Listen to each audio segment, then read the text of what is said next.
Before we get into the latest Chiefs news and rumors on today's Chiefs Report, go ahead and subscribe to the Chiefs Report. If you want daily Chiefs videos, news, rumors, updates from offseason workouts, and everything else in between regarding free agency, the draft, and so many other topics as well, subscribe today. Turn on those notifications as well after you subscribe and select all. That way you never miss a video here on the Chiefs Report.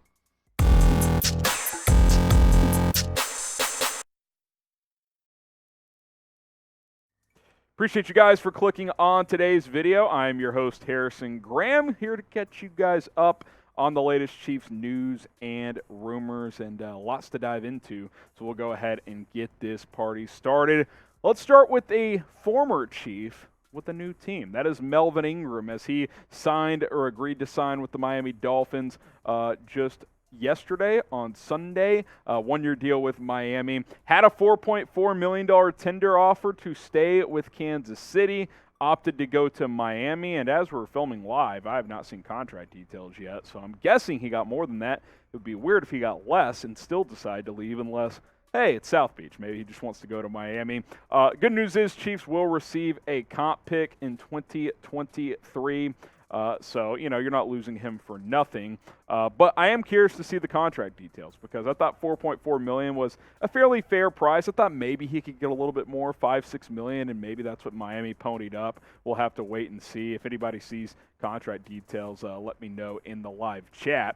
But Melvin Ingram does exit after less than a full season because, of course, he got traded to Kansas City from Pittsburgh last year. I thought he played pretty well. I was open to bringing him back. 25 tackles, couple of sacks, but I thought he got pretty consistent pressure, even though he didn't finish a lot of sacks. 11 QB hits certainly is an indicator of that. Had a good year stopping the run as well for Kansas City. So it's definitely a loss, not a loss that they can't overcome, but I was open to bringing him back. So were the Chiefs as they placed that tender on him. But he now finds a new home with Miami, and we, of course, wish him the best of luck. But are you upset that Melvin Ingram signed with the Miami Dolphins? Type Y for yes, type N for no. I'm not upset, but I would have liked to see him return. Get your votes in. Let us know what you guys think down in the comments. Are you upset that Melvin Ingram is no longer with the Chiefs?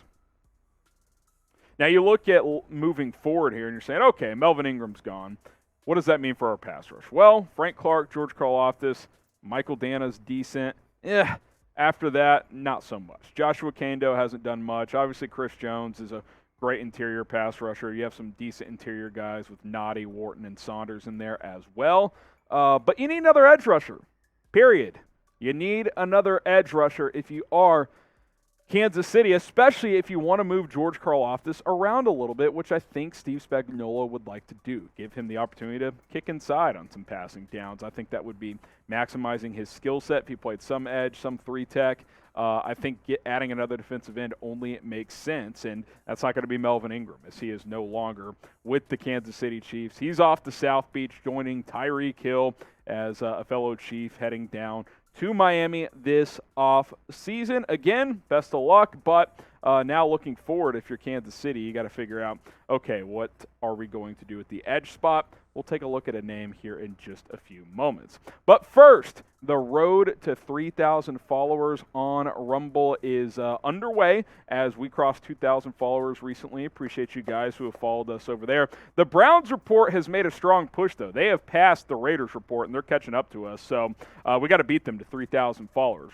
Rumble.com/ChiefsTV. If you're looking for another way to support the Chiefs Report, that is a way to do it. Give us a follow over there. Daily Chiefs content, news, rumors, uncensored content from us as well. Plus, a place that you guys can find other content creators on the Rumble app. News, politics, business, tech, whatever your forte is. A lot of good content creators over there. Rumble.com/ChiefsTV is the place to follow our channel on Rumble, but then go browse their app, go browse the website. Lots of good stuff over on Rumble.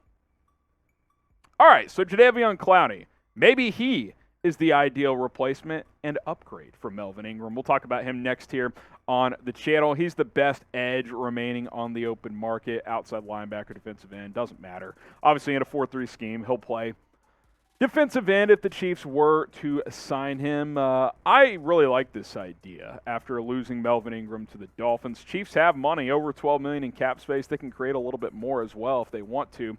I'd take a swing here if I'm Brett Veach.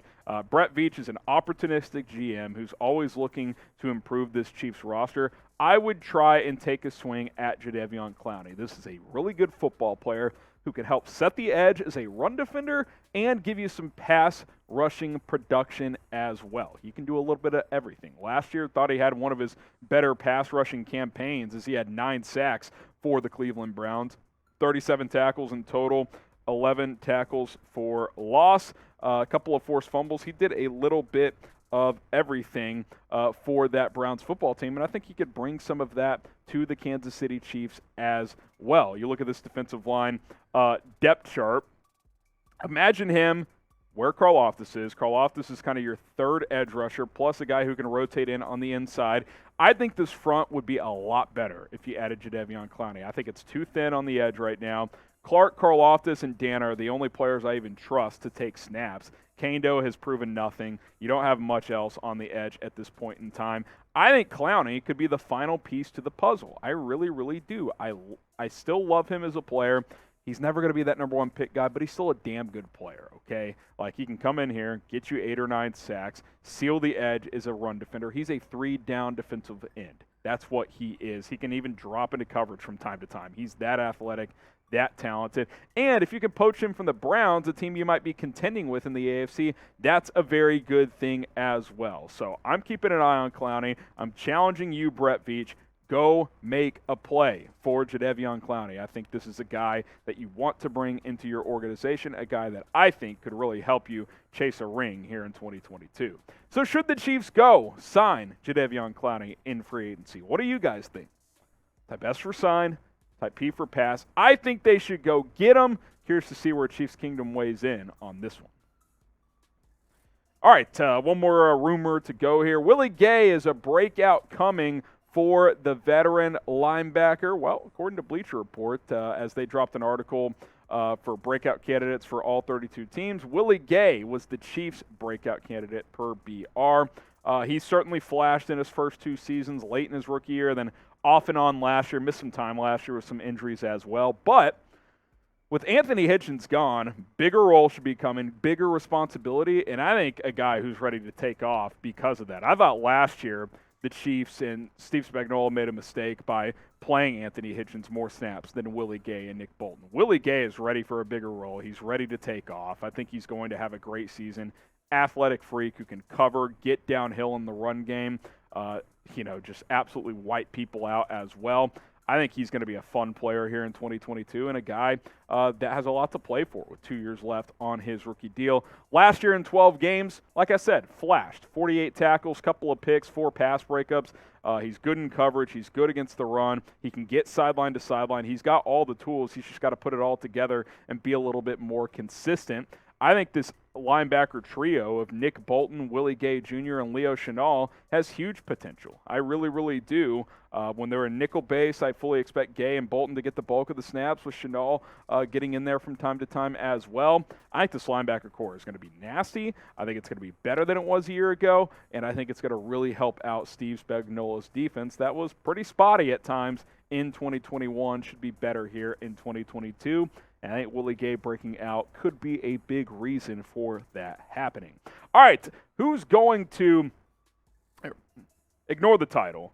It should say, who's going to have the better year in 2022? They're both going to make the roster. Type NB for Nick Bolton. Type WG for Willie Gay. Who will have the better year in 2022 for the Chiefs at linebacker? Bolton, Gay, let us know down in the comments. And be sure to hit that subscribe button here on the Chiefs Report, as we will have more videos on a daily basis for you guys, including the latest Chiefs news and rumors. So don't miss any of it. Go ahead and subscribe right now.